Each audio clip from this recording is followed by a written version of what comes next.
A very good afternoon to all. So today we will be discussing neurocontrol and coordination. Quickly answer through poll. My audio is clear and my screen is visible.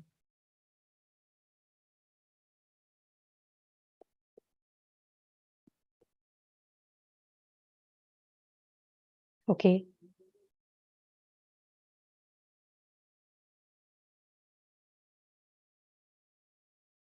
Now we're starting with the lecture. As you all know that today we are going to discuss nervous system. And nervous system is a system that controls, coordinates body functions, conduct and integrate all the information in response to the stimuli. So there are two types of nervous system, the central nervous system and the peripheral nervous system. Central nervous system, which is present in the center like brain and spinal cord. And the peripheral nervous system, it consists of all the nerves that connect the parts of the body with the central nervous system. So peripheral nervous system is further of two types. There are somatic nervous system and autonomic nervous system.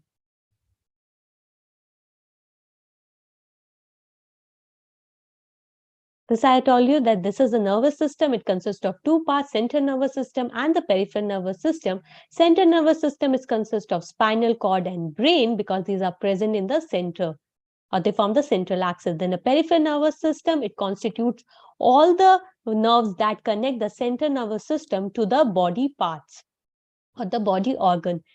Peripheral nervous system are of two types, the somatic nervous system and autonomic nervous system. Somatic that controls the voluntary organs and autonomic that controls the involuntary organ. Now the autonomic is further divided into two, which is sympathetic and parasympathetic. Sympathetic nervous system is activated during the emergency. And parasympathetic is activated when we are in relaxed state. Now, the peripheral nervous system is consists of two nerves. One is the afferent and the other one is efferent. Afferent, remember, it always carries the signal from the receptor to the CNS, that is central nervous system. So here the receptor is the skin and the impulse or the signal is moving from the receptor to the central nervous system. So this afferent is also known as a sensory nerve. Now the efferent fiber or the efferent nerve fiber, they carry the impulse from the CNS to the effector organ. Here the impulse is from the CNS to the effector organ. Effector organ is the muscle in this case. And the efferent nerve is known as a motor nerve. Please remember this direction of the impulse because this is very important. That afferent always carry the impulse from the receptor to the central nervous system and efferent carry the impulse from the central nervous system to the effector. From receptor to central nervous system is afferent. From central nervous system to effector is efferent. Please remember this. These are very important. Moving next is the visceral nervous system. It's a part of a peripheral nervous system. It consists of nerves, it consists of fibers, it consists of ganglia, it consists of plexus. Plexus is a patches of neuron, like a network of neurons. And they carry the impulse from central nervous system to the viscera or from the viscera to the central nervous system. Moving next is the neuron. Neuron is the structure and the functional unit of nervous system and it consists of three parts, that is cell body, axon and dendron. Cell body, which is also known as cyton, also known as perikaryon, and it is also known as soma. These are the alternative names of the cell body.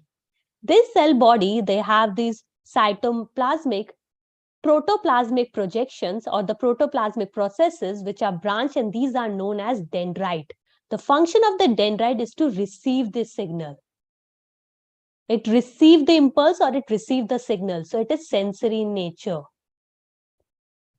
And these cell bodies and the dendrite, they consist of these granules. You can see this red color granules. These are nasal granules. Remember this, it's very important.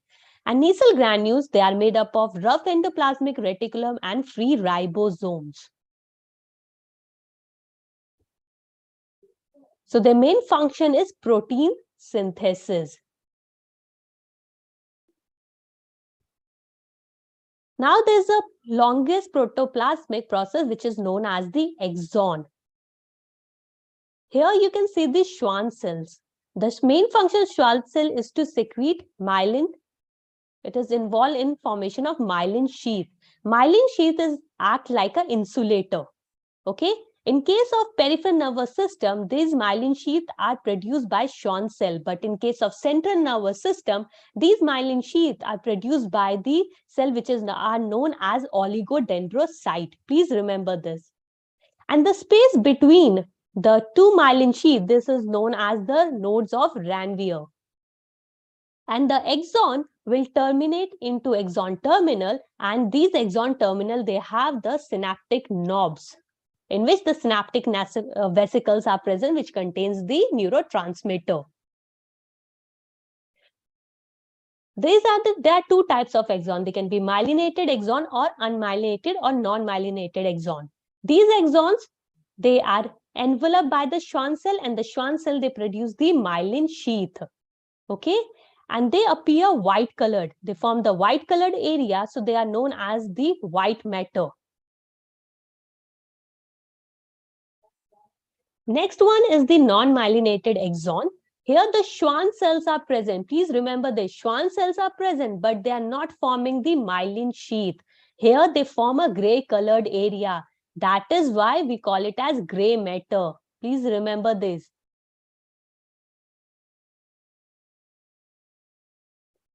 Moving next is the generation and the conduction of impulse. So there are three steps in the conduction of impulse. There is a maintenance of the resting membrane potential, there's action potential, we also call it as depolarization, and propagation of the action potential. Okay, now let's discuss the maintenance of the resting membrane potential. We also call it as polarization. This is very important. First, when the membrane is in the resting stage, at that time the membrane potential is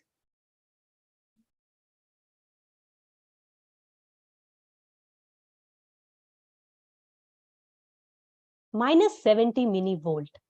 Okay, at this time, the membrane is impermeable for sodium ions and negatively charged proteins. But they are highly permeable for K plus ions, which are potassium ion. So the concentration of the K plus will be more on the inner side, and the concentration of sodium will be more on the outer side. Please remember this. And on the inner side, there are high concentration of negatively charged protein. Okay, and these negatively charged protein are more in concentration as compared to the potassium. So the inner surface, they have a negative charge. And because on outer surface, their sodium concentration is high and membrane is impermeable for sodium. So the sodium cannot move in. Okay, so the high concentration of sodium will be outside, and this will constitute plus sign on the outer side. Okay, so when the membrane is in the resting stage, and in that case, the inner side will have a negative charge, and on outer side, there will be a positive charge. And membrane potential will be minus 70 millivolt. You know that sodium concentration is high on the outer side and potassium concentration is high on the inner side. So there's a ionic gradient is developed, because if here the from outer side, if outer side have a high concentration of sodium, that means they will have low concentration of potassium. Okay, if inner side is having a high concentration of potassium, that means there would be low concentration of sodium on the inner side. So there's an ionic gradient is developed, and this ionic gradient is maintained by the sodium potassium pumps. Okay, the sodium potassium pump, they will pump 3 sodium on the outer side and 2 potassium on the inner side. Okay, remember this. Now, let's come to the action potential or the depolarization of membrane. When the membrane potential reaches to plus 30 millivolt, when the membrane potential from minus 70 millivolt reaches to 30 millivolt, at that case, these sodium channels are, please remember this, that sodium channel in this case, they are voltage gated channels. So when the membrane potential reaches to 30 plus 30 millivolt at this stage, these sodium channels, they get open, and when these sodium channels, they get open, the sodium which are present in high concentration on the outer side, they start moving inward. Okay, now they start moving inward, and already there is a high concentration of potassium is present inward on the inner side of the membrane, right? So what will happen now? The inner side will acquire this positive charge and the outer side will acquire the negative charge, because all the sodium from the outer side, they start moving inward. This is what we call depolarization. Okay. Now this propagation of action potential takes place. Remember one point, that conduction of impulse always takes place from the positive charge to the negative charge. Always remember this. That is why this is a point A. So on the inner side, the impulse are moving from the positive to negative in this direction, from A to B. On outer side, it is moving from B to A. That is because on the outer side, there's a plus at B and there's a minus at A. So this is moving from B to A on the outer side. And this is how the conduction takes place, and it leads to the complete circuit formation. After the depolarization, a stage comes which is the repolarization. At this point, we know that this opening of sodium channels, they are very short-lived. So what will happen now? During repolarization, the membrane, they become permeable for potassium ions. Now the potassium will start moving outward.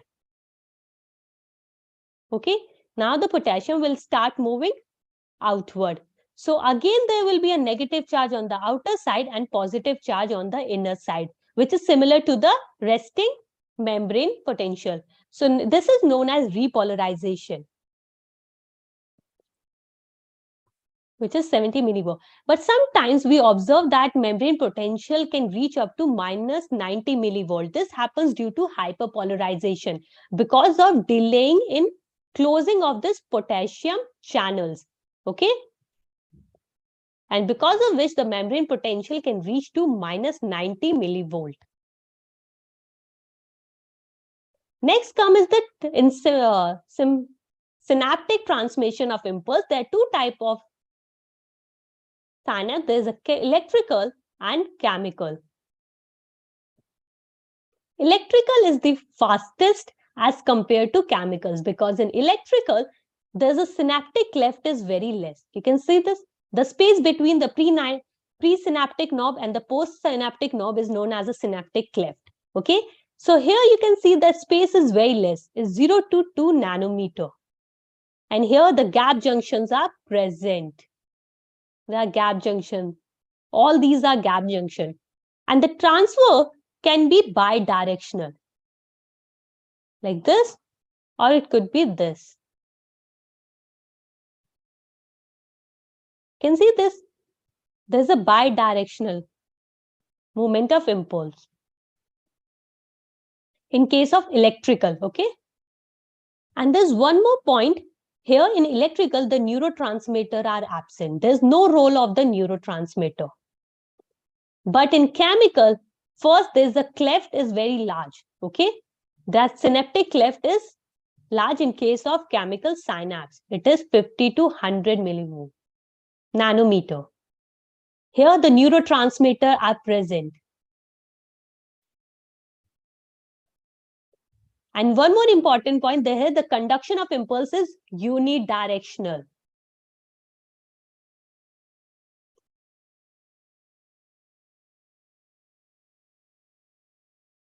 Next is the chemical synapse. Here you can see this is a presynaptic knob. It consists of the synaptic vesicles which are filled with the neurotransmitter. These yellow color, these all are neurotransmitters. And these neurosynaptic vesicles which are containing the neurotransmitter, they get fused with the plasma membrane of the presynaptic knob and release all the neurotransmitter into the synaptic cleft. And these neurotransmitter will be received by the receptor which are present on the postsynaptic membrane. Okay? And when they, okay, let me show you in this figure. You can clearly see the once the action potential is received by the membrane, this membrane activate this voltage gated calcium channel. When this channel gets activated, gets open, and the calcium will move in. These calcium, they play a very important role in exocytosis of the synaptic vesicle. Exocytosis means that these synaptic vesicles will fuse with the membrane of the presynaptic knob and release all the neurotransmitter into the synaptic cleft. Now all the neurotransmitter has been released in the synaptic cleft. These neurotransmitter will bind to the receptor. These are the receptors which are present on the plasma membrane of the postsynaptic cell or the postsynaptic knob. When the neurotransmitter bind to this receptor, the sodium channels are present. And these sodium channels, they are ligand-gated channels. Okay, so neurotransmitter will act as a ligand. So when this neurotransmitter will bind, the sodium will start move in. And the sodium will move into the postsynaptic knob. And this sodium will lead to the depolarization and generate the action potential. This is how the conduction takes place from the one neuron to the next. And there are two types of neurotransmitter. They can be excitatory and they can be inhibitory. Excitatory, which can excite the impulse or promote the conduction of impulse, and inhibitory, which stop the conduction of impulse. Major example of inhibitory are GABA and dopamine. An excitatory example is acetylcholine.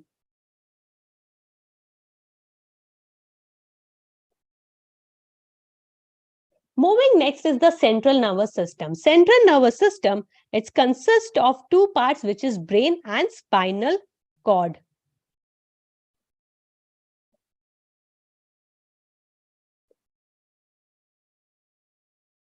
Brain is further divided into three parts. There's forebrain, the midbrain, and there's hindbrain.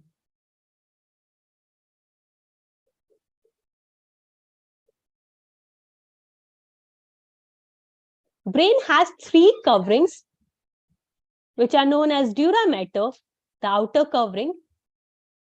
Second one is arachnoid. Third one is pia mater. And all these are the cranial meninges.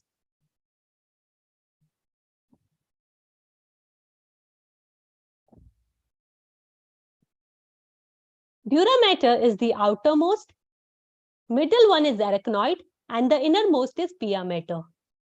Dura mater, it is avascular. If I say avascular, I mean there is no blood supply. It is fibrous, and it is the outermost layer. Second one is the arachnoid. Arachnoid is only found in mammals. Please remember this.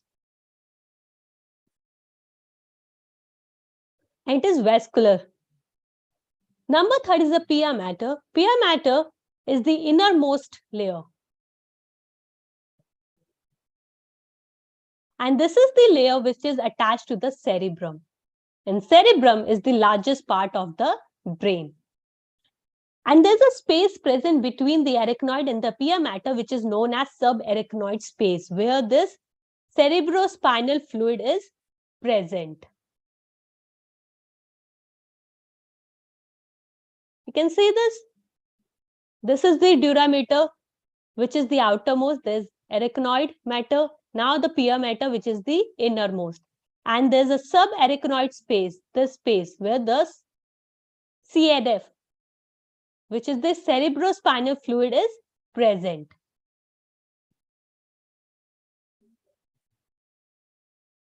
Now let's discuss the forebrain. Forebrain is derived from prosencephalon, and this prosencephalon is further divided into two, which is telencephalon and diencephalon. These telencephalon, they further give rise to four parts. First is cerebrum. Second one is olfactory lobes. Third one is hippocampus. And the fourth one is amygdala. Diencephalon, okay, I'm writing diencephalon here. Diencephalon is further divided into three, that is thalamus, hypothalamus, and epithalamus. Please remember, hippocampus, amygdala, thalamus, and hypothalamus.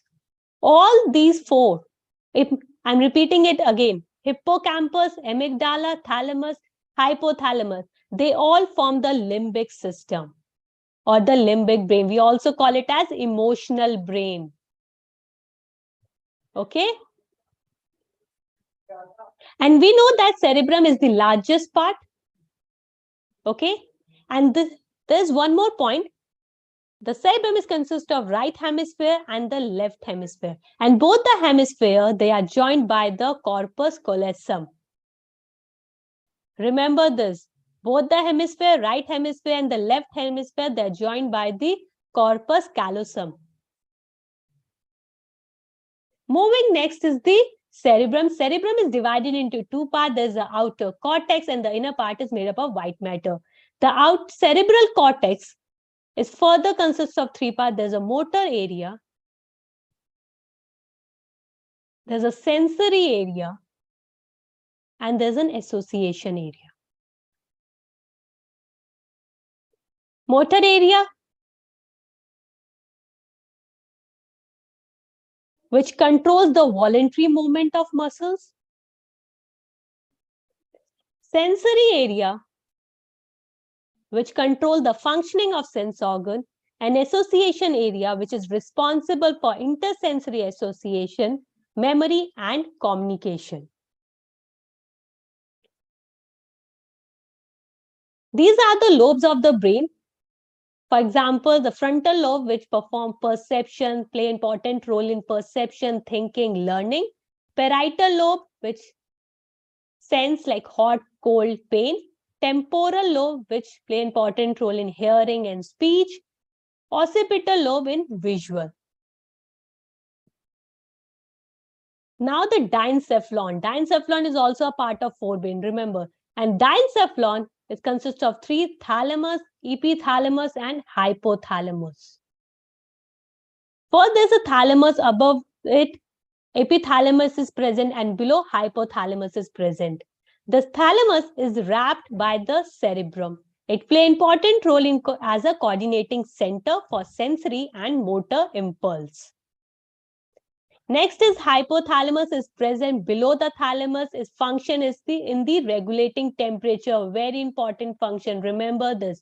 It plays a very important role in regulating temperature, thirst, hunger, emotion. It secretes hypothalamic hormone, controls pituitary gland, and controls sleep, wakefulness, blood pressure, and heart rate.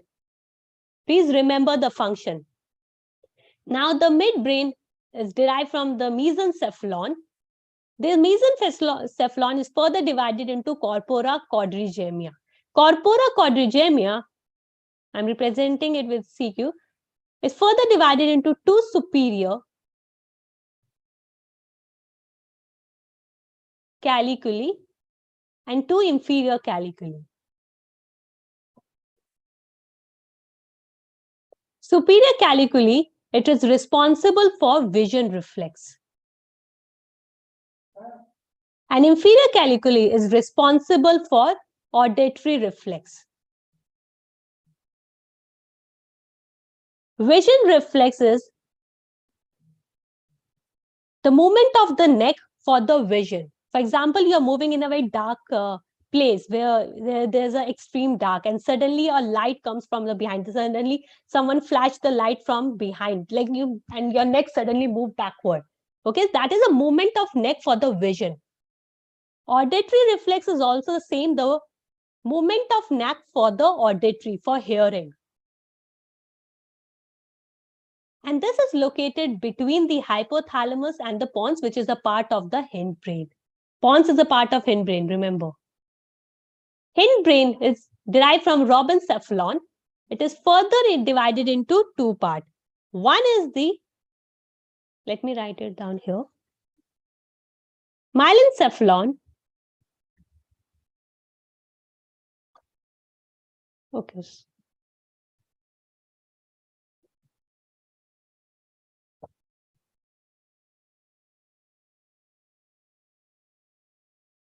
First one is myelencephalon, and the second one is metencephalon. Myelencephalon give rise to medulla oblongata, and metencephalon give rise to cerebellum and pons. Cerebellum is also known as also the second largest part of the brain.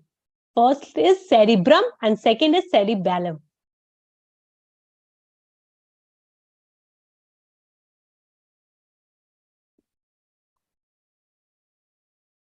In the cerebellum, there's a depression are present or convoluted surface are present to accommodate a large number of neurons. Pons, they form a fibers tract to connect the different portion of the brain. And medulla oblongata, it is attached to the spinal cord. And remember one point, that is midbrain and the hindbrain, they form the brain stem. Cerebellum, it is also known as a little cerebrum. It has a very convoluted surface to accommodate more neurons. It coordinates muscular activities and body equilibrium. Please remember the function. Pons, verily, it forms a fiber tract that interconnect the different portion of the brain, and it coordinates the activity of eye and ear and regulate respiration. Spinal cord. Spinal cord is enclosed within the vertebral column. It is protected by the covering which are known as spinal meninges, and they have a fluid which is known as a cerebrospinal fluid. Outer is the white matter and inner is the gray matter. And they perform two functions. One is the center of the spinal reflexes and the conduction of impulse to and fro from the brain. Let's come to the reflex arc. Reflex action is involuntary in nature. It is rapid and it is spontaneous in response to the stimuli. For example, if I hit the leg with the hammer, this is a hammer. So I've hit the leg with the hammer.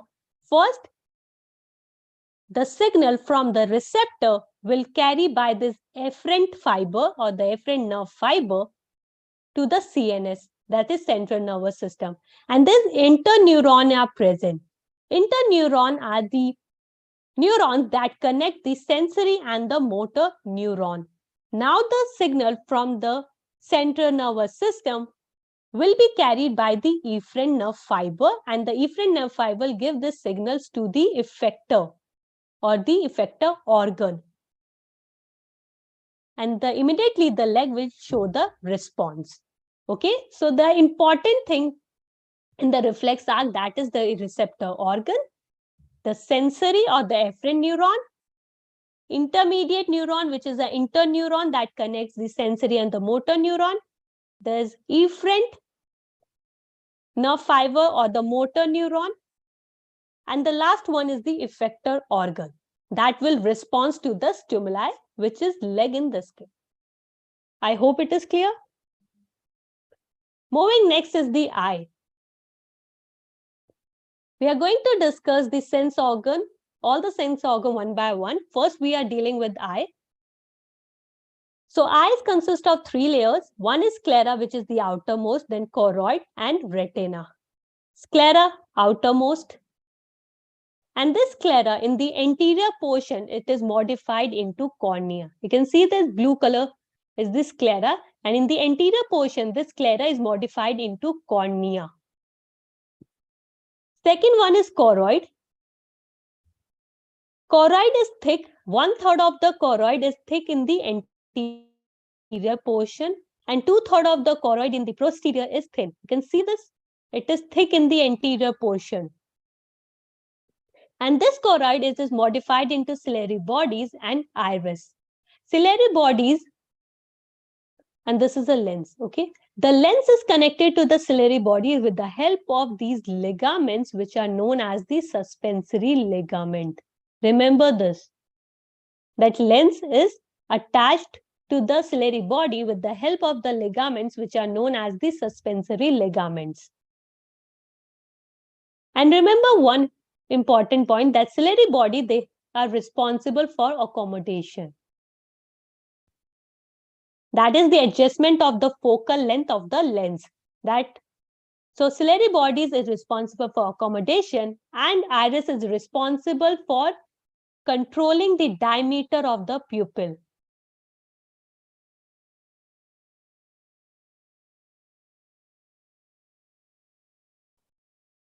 This is the pupil, the opening. This portion is known as the vitreous humor, which maintain the shape of the eye. Here is the aqueous humor. Now let's come. Here also there's a yellow spot is present, which is, in this image it is not clear, but here there's a yellow spot is present, which is known as macular lutea. This macular lutea, it's a yellow spot, and it consists of both cones and rods, which are photoreceptor cells. And in the macular lutea, there is a depression is present. Here, you can see that there's a depression is present. At this point, the retina is thinnest, and this depression is known as fovea centralis. At this point, in this depression, only cone cells are present. Very, very important point. Remember this. In fovea centralis, only cone cells are present, and these cone cells are densely packed. And fovea centralis is responsible for central vision or the high quality of vision. There you can see there's a blind spot is given. This blind spot is the place where no cones and no rod cells are present. That means it has no cones and no rods. And this is the point from where the optic nerve, they are leaving the eye and the blood vessels entering the eye. There's one more point which I have to tell you regarding retina. Retina is the innermost layer. Okay, this layer is the retina. And the retina, it consists of photoreceptors. Photoreceptors, they are of two types, the cone cells and rod cells. And they have photopigment. Okay? These photopigment, they have opsin and retinal. Retinal is a derivative of vitamin A, and opsin is a protein. Retina, they also consist of ganglion cells and bipolar cells.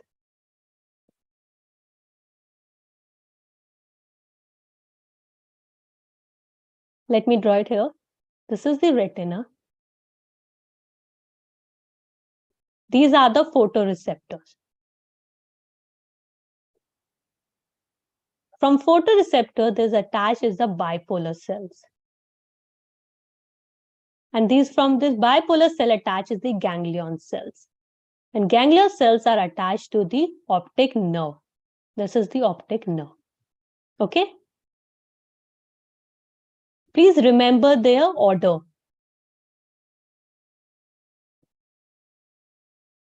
And one more point is that in cones, the vision is phototopic. In rods, the vision is scototopic. Photo means light. The vision in presence of light is phototopic, and the vision which is in dark or in dim light is scototopic. Cones, they produce colored image because they have colored photoreceptor, the blue, green, red. Rods, they produce black and white image. Rods, their resolution is low, and cones, they have a very high resolution.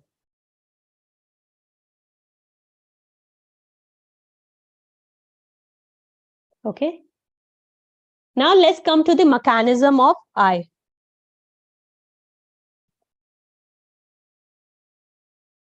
First is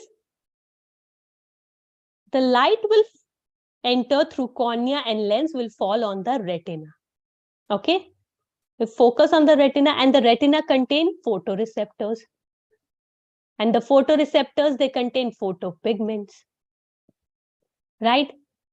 And these photopigments, they are light sensitive. So when the light falls on this photopigment, they undergo dissociation. So rhodopsin will be broken down into opsin plus retinal. And when this dissociation of the photopigment takes place, it leads to the change in membrane permeability. When the membrane permeability changes, they leads to action potential. Action potential is generated, and this action potential will travel. Okay, let me draw again. There's a photoreceptor cell, there's bipolar cell, and there's ganglion cells. And these are the optic nerve which carry the signals to the brain. Okay, so the light travel like this, and in the photoreceptor, the photopigments are present, which when the light fall on this photopigment, they undergo dissociation. Opsin and retinals are formed, which leads to the membrane permeability. Change in membrane permeability will lead to action potential. When the action potential generates, this action potential will generate an impulse which will move from photoreceptor cells to bipolar cell, from bipolar cell to ganglionic cells, and from the ganglionic cell to the optic nerve, and then optic nerve will carry the signal to the brain, and we finally observe a vision. Okay, this is the mechanism of vision. I hope it is clear. Now moving next is the ear. Ear consists of three parts: external, middle, and inner. Let's first discuss the external ear. External ear consists of pinna, which is also known as auricle. And the function of the pinna and the auricle is the collection of sound waves.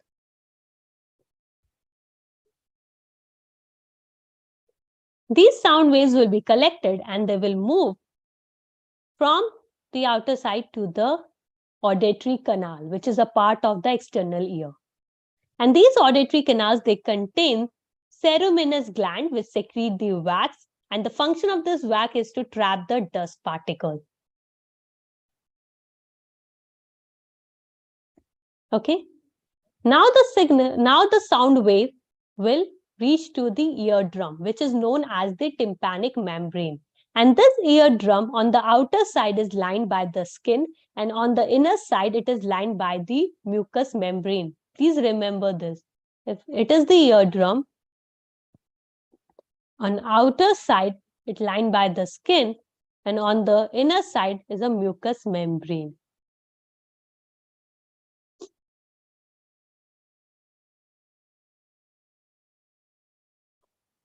Now let's come to the middle ear. Middle ear consists of the ear ossicles, and ear ossicle consists of three bones, which are malleus, incus, and stapes.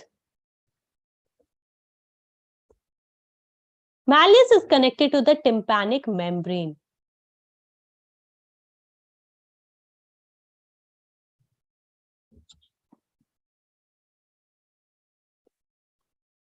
and stapes is connected to the oval window. And there's the eustachian tubes are present. Eustachian tubes, it maintain the pressure on both the side of the ear. It connects the ear to the pharynx and it maintains the pressure on either side of the ear. And say that this is the eardrum. The first bone which is connected is malleus. Malleus is connected to incus, and incus is connected to stape, and stape is connected to the oval window. Here's the oval window. Now, inner ears consist of two parts. There's bony labyrinth or membrane labyrinth. Membranous labyrinth is consist of cochlea, which is the organ of Corti, and the vestibular apparatus, which is the organ of equilibrium. Now let's discuss the cochlea, which is the organ of Corti.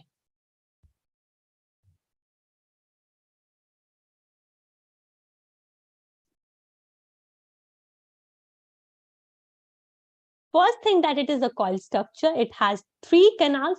One is the scala vestibuli, the scala media, and scala tympani. Vestibuli is present in the upper portion. Tympani is present in the lower portion. In the middle is the scala media. Scala media is filled with endolimb. Scala tympani and scala vestibuli, they are filled with perilimb. Peri means periphery. Okay, they are present at the periphery both. The lower is scala tympani and the upper one is scala vestibuli. And the membrane which are separating these canals, there's a resin membrane which are separating the scala vestibuli and the scala media. Similarly, there's a basal membrane which is separating the scala tympani and the scala media. And scala media is limb filled with endolimb, and scala vestibuli and scala tympani, they are filled with perilimb. In this image, you can see the organ of Corti. This is a basilar membrane. This is the organ of Corti. It has the hair cells, and these hair cells, they have hairs which are known as stereocilia. And these hairs, they are in contact with the tectorial membrane.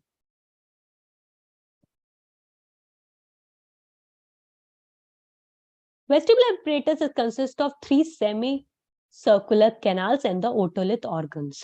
Okay, in these semicircular canals, they have this lump which is known as ampulla. And this ampulla, they consist of crista ampullaris. These are the receptor in the ampulla, and they play a very important role in maintaining the dynamic balance.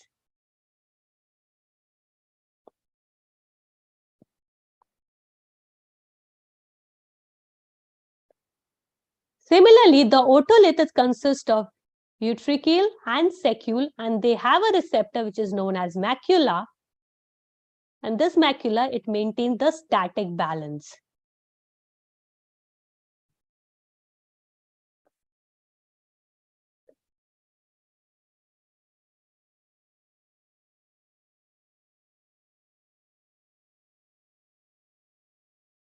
This I've already told you. Moving next is the mechanism of hearing.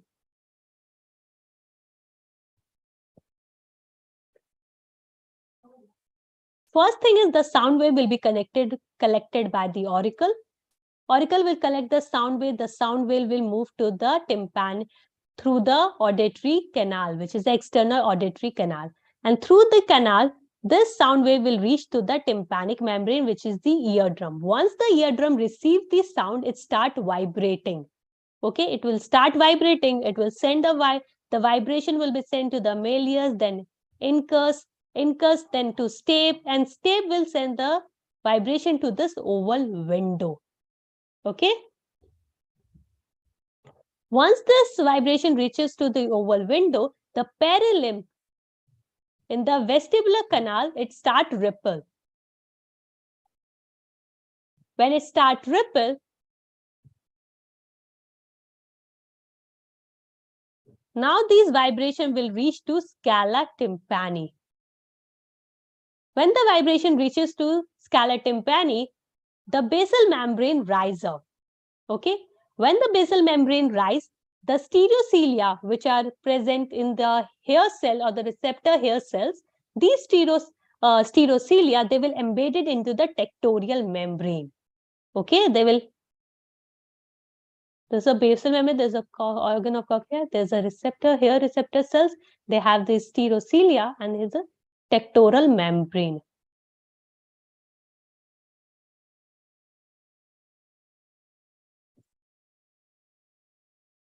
So when these stereocilia, they get embedded in the tectorial membrane, this membrane will generate an action potential or the impulse. This action potential or in the form of impulse will be carried by the auditory nerve to the brain, and finally it leads to hearing. Next sense organ is smell, which is olfaction. The olfactory receptors are present, which are mucus-coated receptors, and these are made up of olfactory epithelium, and they sense smell.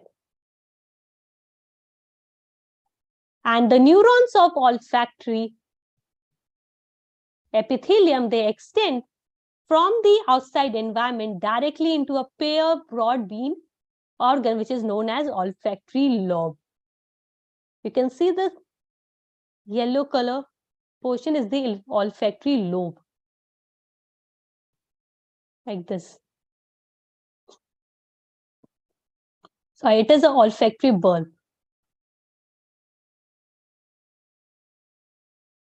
Moving next is the organ of taste, which is gustation, and there are 4 primary tastes: sweet, salt, sour, and bitter. The guster receptors are present and supporting cells are present, which receive these tastes. And there are many projections or present on the tongues, like circumvallate papillae. These are known as papillae, like circumvallate papillae, filiform papillae, fungiform papillae. Next is sense organ is skin, which is the largest sense organ. It contains a receptor for heat, cold, touch, pain, and pressure. Next is the question. Question number 1 says, select the incorrect statement regarding synapses. Option 1 is, electrical current can flow directly from one neuron into the other across the electrical synapse. Second is, the chemical synapses use neurotransmitter. Third option says that impulse transmission across a chemical synapse is always faster than that across an electrical synapse. Fourth says the membrane of presynaptic and the postsynaptic neurons are in close proximity in the electrical synapse. What do you think? What will be the correct option for this question? Try to recall the synaptic, the electrical synapse and the chemical synapse and their differences. Or the synaptic transmission.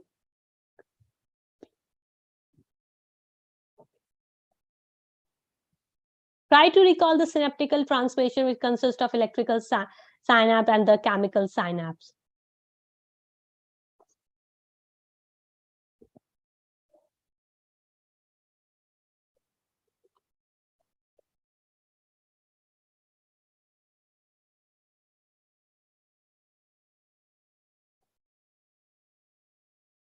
So electrical synapse, the synaptic cleft is very less, is 0 to 2 nanometer.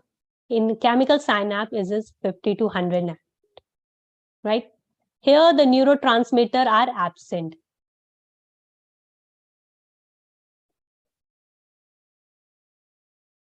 Here, the neurotransmitter are present. Here, gap junctions are present. It is fastest, right? Here, the transmission could be bidirectional. Here, the transmission is unidirectional. Remember all these points? Now you can easily make out which one is the correct option from this. Which one is the correct option regarding the question?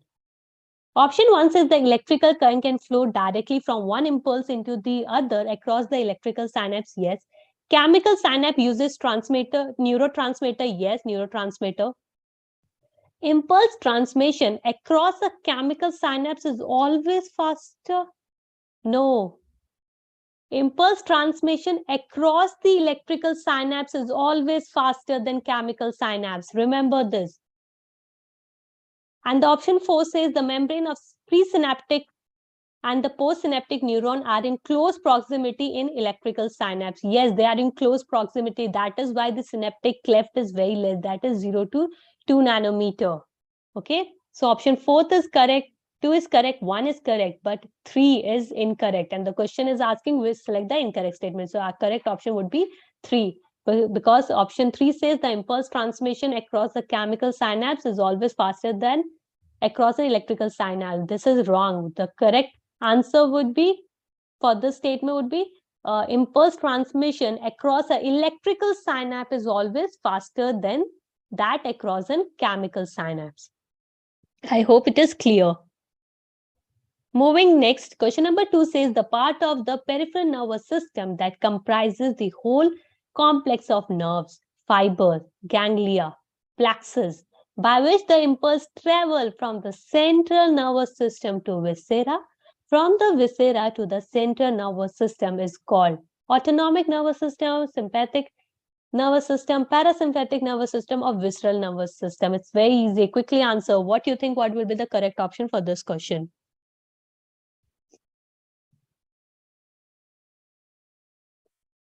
Hint is given in the question itself. Try to find that hint.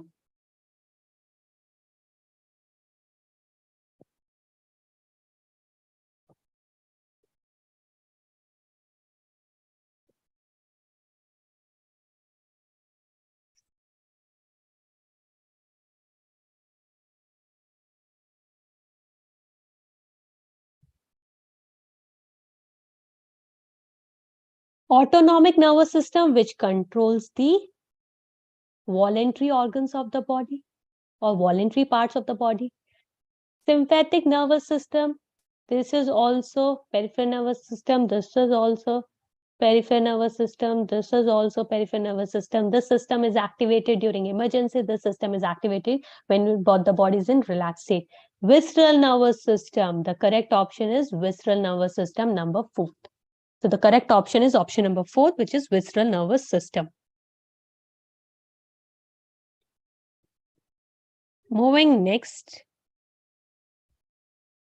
Which part of the brain is responsible for thermoregulation? Thermo means temperature, regulation means regulate karna. So which part of the brain is responsible for thermoregulation? That means regulate the temperature of the body.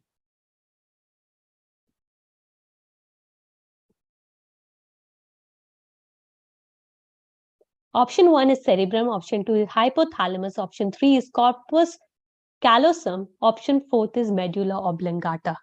Quickly answer, what do you think, what will be the correct option for this question?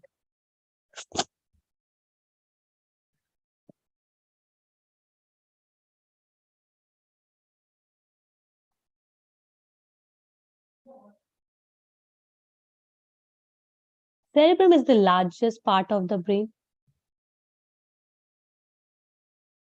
Hypothalamus, which is also a part of forebrain. Cerebrum is also a part of forebrain. Correct option is option number 2, hypothalamus. Hypothalamus is a part of forebrain derived from diencephalon, and it regulates the temperature. It plays a very important role in thermoregulation. Corpus callosum, which is the right hemisphere of the cerebrum. There's a left hemisphere of the hemisphere of the cerebrum, and they're connected by the corpus callosum. Remember this. Medulla oblongata, which is the part of the hindbrain, which is attached to the spinal cord. So the correct option is option number 2, which is hypothalamus. Moving to question number 4, match the list 1 with list 2 regarding the sensory organs in human. Option A is organ of Cottai, option B is nasal mucosa, option C is taste bud, option D is retina. And in the, these are the, list 1 contains organ of Cottai, nasal mucosa, taste buds, and retina. In list 2, there's photoreceptor, there's gustatory receptor, the auditory receptor, and olfactory receptor. You have to match the list 1 with list 2, and the options are given. Quickly answer what you think what will be the correct option for this question. Try to remember the receptors and their organs.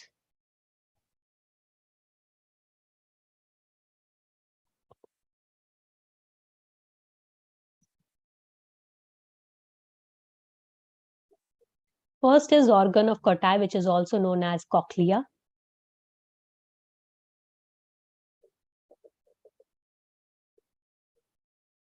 An organ of Cottai and cochlea is a part of ear, remember. So there would be auditory receptor, auditory for hearing, right? So A will be 3. Nasal mucosa, olfactory receptor. Taste bud, gustatory receptor. Retina, photoreceptors.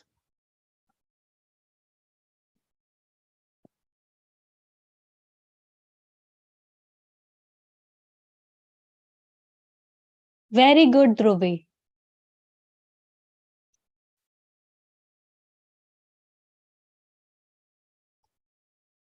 Now let's match A3, B4, C2 and D1. So the correct option is 1. I hope it is clear to everyone.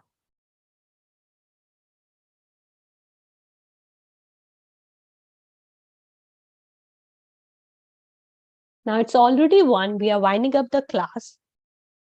Thank you all for your participation. I hope this lecture was informative for you. Thank you all and see you in the next class. Have a nice day.